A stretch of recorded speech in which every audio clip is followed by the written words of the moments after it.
কিনেন, এখনই কিনেন। আপনার বাবার অতিরিক্ত টাকা থাকলে আপনি কিনেন, কে না করছে। আমি তো ভিডিওগুলো তৈরি করি যারা মধ্যবিত্ত, যাদের 5,000 টাকা 10,000 টাকা সেভ হলে অনেক ভালো হবে, উপকার হবে তাদের জন্য। ভাই আপনার যদি মন চায় আপনি দাম দিয়ে এই মুহূর্তে এখনই কিনবেন, 1 মাস কেন অপেক্ষা করবেন? আপনি কিনেন, আমি তো আপনাকে না করতে পারি না।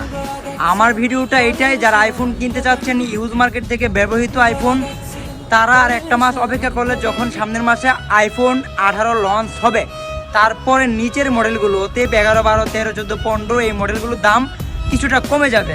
কিছু কিছু মডেলের ক্ষেত্রে ম্যাক্স ভার্সনের 15-20 হাজার করে কমে যাবে, মিনিমাম তো 15,000 টাকা। আর যেগুলো অনলি 11, 12, 13 বা প্রো ভার্সন, এগুলোতে কমপক্ষে 8 থেকে 10,000 টাকা 12,000 টাকা করে সেভ হবে। যারা মধ্যবিত্ত ফ্যামিলি তাদের কাছে 5,000 টাকা সেভ হলেই কম কিসের ভাই, অনেক কিছু এটা। আর আপনারা যাদের বাবার টাকা বেশি আছে তারা বার্গেনিং না করে এখনই কিনেন, আপনার প্রয়োজন কিনে ফেলুন।